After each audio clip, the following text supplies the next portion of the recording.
ரொம்பவே easy and டேஸ்டியான ஒரு எக் மஞ்சூரியன் நான் சொல்கிற மாதிரி ட்ரை பண்ணி பாருங்கள். டேஸ்ட் உண்மையாலுமே சூப்பராக இருக்கும். அண்ட் இந்த மாதிரி டிஃப்ரெண்ட்டான ரெசிபாக்க நம்ம சேனலை மறக்காமல் ஃபாலோ பண்ணிக்கோங்க.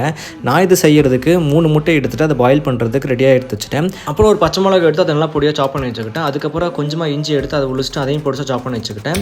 அப்புறம் ஒரு பூண்டு உளிச்சிட்டு அதையும் பொடிச்சா சாப் பண்ணி வச்சுக்கிட்டேன். அப்புறம் முட்டை வெந்தது அதை உளிச்சிட்டு சின்ன சின்ன பீஸில் கட் பண்ணி வச்சுக்கிட்டேன். அப்புறம் ஒரு பவுலில் கட் பண்ணி வச்சிருந்த முட்டையை ஆட் பண்ணிவிட்டு அது கூட இஞ்சி பூண்டு பச்சை மிளகா சேர்த்துட்டு அது கூட 5 டேபிள் ஸ்பூன் அளவு கடலை மாவு போட்டுட்டு மிளகாய்த்தூள், கரம் மசாலா, சீரகத்தூள், உப்பு, மஞ்சள் தூள் 1/2 டீஸ்பூன் ஆட் பண்ணிவிட்டு அது கூட ஒரு முட்டையை உடச்சி போட்டுட்டு நல்லா மிக்ஸ் பண்ணிக்குவாங்க.